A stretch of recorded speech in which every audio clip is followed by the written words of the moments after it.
man's face was unmoving. "It was not their place to help you," he said sternly. "Firstborn, you came first to help them, teach them, mold them. 5 together it should have been. 5. Not 1, 5 working together. 5. Dad, I don't want to fight. It's the last thing I want to do, but I don't want to hear the same old bullshit either. It's too late for that. I gotta have my luck back. That's all I want." "All you want." The words crawled out of his father's mouth, dry and harsh and heavy as lead. They crashed against the floor with a familiar thud, filling Lynn with a gut-tightening despair. "Yes, it's what I want. I want my luck back. I need it. For God's sakes, what's so hard to understand?" "And how, Lynn Wong? How am I supposed to give you this thing I never possessed?" The gambler glanced at his watch. 9 o'clock was looming, racing at him through the darkness, sneering at his lack of preparation, at the inevitability of his soon-to-be permanent downfall. Closing his eyes, Lynn hung his head, wondering why he had ever thought seeing his father again would change anything. "Dad, the last time we saw each other, when we fought, screamed at each other the way we did, it broke something inside of me. My luck, it turned to steam after that, just floated away on the wind." The old man remained silent for a long time. Lynn knew it was not, could not be, as long as it felt, but still. Every passing second stretched outward into infinity, coating him in air as thick as cement. His breathing grew short, difficult, as if his lungs were filled with an unnatural heat. Unconsciously, he was holding his breath as if his father's silence had robbed him of the ability to let an old lungful out, or to take a new one in. Finally, his father began to speak again, and Lynn almost choked as he suddenly gasped for air. "You can only think of the one, only yourself. Why do you not hear me when I talk of the 5 of you? 5. God damn it, Dad! Will you shut up about that crowd? I can't fight with you anymore. The fighting's what ruined me. It's gotta stop. I need my luck back. You gotta give it to me." The room crackled with the electricity swirling around Lynn. Sweat rolled down out of his hair, smearing its way across his forehead into his eyes. He wiped at it unconsciously with his sleeve, keeping all his attention focused on the old man. "This is why you asked me here?" His father's voice suddenly deepened. "This is all you wanted? Do you know how far I had to come to be here?" Lynn shuddered. How had he thought things could be any different? How could he have been so foolish to pin all his hopes on something so remote, so impossible? "Dad, they're going to kill me." His father stopped talking at his son's outburst. Another short glance at his watch showed Lynn that his time was almost gone. With but a handful of minutes left he could call his own, the gambler bleated out his story. "There's this boss, Chesterson, limey cocksucker. He doesn't like me much. I took a lot of money out of his casino, broke his bank twice, took women away from him. I wasn't nice about it." Lynn jerked as he thought he heard the sound of car tires in the lot outside. "He's bought up all my markers, Dad. He set up games I didn't know he was running, extended me credit I couldn't afford, just so he could drop me down a hole so deep I could never get out. It was okay when I thought it was 40 different guys I owed, especially since all of them were being so nice about it." The car sounds he thought he heard in the parking lot came to a slow but decisive halt. "They were paid to be nice, Dad, paid to get me as deep as they could, and they turned me over to the next guy. Before I knew it, I was $2 million down the hole. That's when Chesterton told me what he'd done. He offered me one chance to get out." Lynn swore he heard the distinctive rattle of the door to the motel's tiny office. "He's coming here tonight. I get one roll of the dice, one roll. If the right number comes up, I get the markers and a $2 million stake. If I can't call it," the gambler opened the solitary bag he had brought to the motel. Pulling free a worn-looking .38 revolver, he said, "Then I get to use this." "You would kill yourself over money?" "No, Dad. I would kill myself because Chesterton wants to see me do it. And if I don't, his thugs will. But they'll do it slow, and they'll make it last forever. Hell will seem like some kind of picnic compared to the world of pain they'll put me through. And in the end, I'll be just as dead." The sound of the office door came again. Lynn's mind stopped pretending he might only be imagining the sounds. "We have to stop fighting, Dad. You have to forgive me. Say it's okay. I became a gambler." "I never had anything against you becoming a gambler." The anger did not rise within Lynn. It exploded. The hear such nonsense just then, when he was minutes away from the end of his life, was simply too much for him.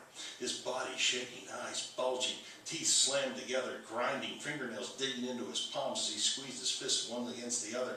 Suddenly the gambler did something he had never done with his father before. Somehow, a part of him he had never needed as desperately as he did in that moment awakened, and he actually listened to what the old man had said. "I never had anything against you becoming a gambler." When, he asked himself, did his father ever chastise him for gambling? That had never been the old man's point. It had always been the family, the five. The sound of footsteps crossing the parking lot sounded in the faraway distance. Lynn's epiphany rang clearly before him. Suddenly he remembered his father buying scratch-off tickets and almost any excuse, playing the lotto and the Mega Million games. His father had nothing against gambling, nothing against his gambling. It had been Lynn's turning his back on his brothers and sisters, not shouldering my responsibility. I was older. I got treated better because eventually I was supposed to take care of them, guide them along. His father had said the same thing over and over, but Lynn had never heard him, had only heard what he wanted to hear after all. It made it a great deal easier to continue ignoring his brothers and sisters if he simply ignored his father as well. A lone strand of tear joined the others, streaking, making Lynn's face damp. As he stared, daring to hope, he watched his father's head nod slightly. That was it. That was all there was to it. He had grown so used to the fighting. It was so simple, just to parrot the same old phrases rather than accept his responsibility. So what if they made things hard on him, he asked himself. So what? Life is hard, every bit of it, for everybody. It would not have mattered if he had tried to do his duty and failed. The problem was, he had never tried. Suddenly, Lynn felt his confidence returning to him. With no words spoken further between them, the gambler knew his father had given him his blessing. Indeed, he finally realized it had never been taken away. All the walls between the two of them, he had built. All the first steps never taken, they had all been not made from the path he was walking. Moments later, when the knocking came at the door, Lynn called out cheerfully for all to enter. My, said Chesterton, somewhat surprised at the look he found on Lynn's face. Someone certainly seems confident. The gambler took in the three mountainous retainers with the Englishman, chuckling over the fact Chesterton thought he needed so much muscle to keep someone like him in line. He also took in the satchel one of them was carrying, knowing instinctively it held the $2 million in cash and his markers. The Englishman might be a thoroughly disagreeable sort, but he kept his word. Smiling, Lynn told his adversary, Yeah, I'm feeling really good tonight. Had a talk with my dad, straightened some things out with him. Took a lot off my shoulders. Well, there's an old English proverb. One father is more than 100 schoolmasters. Perhaps we'll soon discover the validity of that thought. As one of his men handed him a small black satchel, Chesterton asked, Well, you're ready. Let's do it.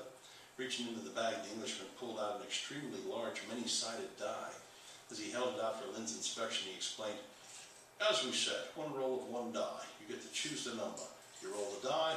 All right then, here we go. Here's the die. Pick a number between 1 and 60. The Englishman smiled, utterly pleased with himself. And then go ahead and roll it. Lynn froze. He had been worried enough over a simple 6-sided die. The one before him had 10 times as many sides.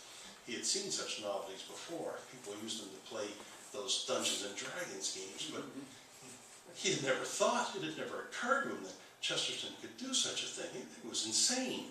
60 sides, 60 different numbers to choose from. What could he do? What choice did he have? How could he guess? What chance did he have? And then Lynn looked over into his father's face one last time, then turned to Chesterton and said, 5. That's one of those spaces that you can't see it. There's been a pop. There we go. Wong Shi Lin walked back to his car slowly, feeling the weight of $2 million tugging at his hand. His father had been helping him all along, and he had been too dense to see it. Thanks, Dad, he said to the air, meaning it. When first he had gone to see Huan Lu, the old lady had thought he might be crazy. After he had explained himself, however, she had told him of a place she thought might suit his needs. The older back wing of the motel had quite a reputation for drawing spirits to it. or more precisely, for facilitating the drawing of particular spirits to it. Lynn needed to talk to his father to clear the air between them so that he could get past the downward spiral in which the old man's death had put him. She had told him where to find the motel and how best to draw his father's spirit, but she had warned him he might not want to draw his father there. Why not, the gambler had asked. I mean, if this thing is as surefire as you say, why aren't people using this place 24/7 to talk to the dead? Because, she told him, this place keep bad hold. Spirit get drawn to this place, it no leave. Trapped for all eternity. Not a nice thing to do to a loved one. Lynn tossed the oversized bag of hundreds into the back of his car. It was nice to be back in the game. He was headed for the top once more. He could feel it, and the marvelous, drippingly dizzying idea of it made him laugh. Oh, you were right, Mrs. Lou, he said as he gunned his engine. Pulling someone out of their eternal rest to haunt that damn place forever? Not a nice thing to do to a loved one at all. Lynn laughed at the thought, then slammed his car into drive and roared out of the parking lot. And in room 888, the old Chinese ghost floating in the corner made to blink, knowing that when that moment had passed, so too would the remaining 27 years of his number one son's life, knowing that at that moment it would be his turn to concentrate, to call his callow son's spirit to his side. And then his arrogant boy would listen to his lectures for eternity. The old ghost smiled at the thought, knowing that, oh, yes indeed, he would be quite more than a mere 100 schoolmasters.